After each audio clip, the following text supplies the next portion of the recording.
भाजपा विधायक डॉक्टर परिणय फुके ने महानगरपालिका चुनाव से पहले नागपुर में आयोजित एक चुनावी सभा में कार्यकर्ताओं व मतदाताओं को संबोधित करते हुए नया नारा कटोगे तो बटोगे, कटोगे तो फंसोगे पेश किया। उन्होंने कार्यकर्ताओं को एकजुट रहने और फूट डालने वाली ताकतों की चाल में न फंसने का संदेश दिया। साथ ही मतदाताओं को कमल का बटन दबाकर विकास को समर्थन देने का आह्वान किया।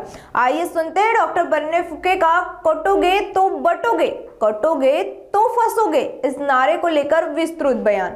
कारण मोदीजींनी 2024च्या लोकसभेच्या निवडणुकीत सांगितलं होतं कटोंगे तो बटोंगे, आणि जर या लोकांना जर आपण मतदान दिलं, चुकीने तिथे काँग्रेस, कारण हे निवडून येऊ शकत नाही, चुकीने तिथे काँग्रेस निवडून आला तर आपल्या प्रभागाचा विकास होणार नाही।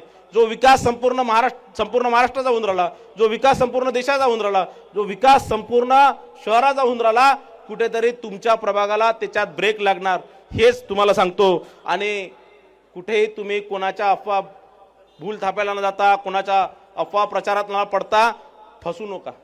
कारण मी आता नवीन नारा दिलेला आहे, बटोंगे तो फसोंगे, आणि म्हणून ना फसता इकडे तिकडे न जाता कमल हा माननीय मोदीजींचा कमल आहे, कमल हा माननीय नितीनजी गडकरी साहेबांचा कमल आहे, कमल हा माननीय फडणवीस साहेबांचा कमल आहे। आणि या सगळ्यांचे हात मजबूत करण्याकरता, आपल्या लाडकी बहिणीचा महिन्याचे पैसे चालू राहण्याकरता, या तिघांचे हात मजबूत करण्याकरता तिन्ही प्रभागामधले चारही उमेदवाराला कमल पुढील बटन दाबून आपण प्रचंड बहुमताने विजय करा। धन्यवाद। जय हिंद, जय महाराष्ट्र।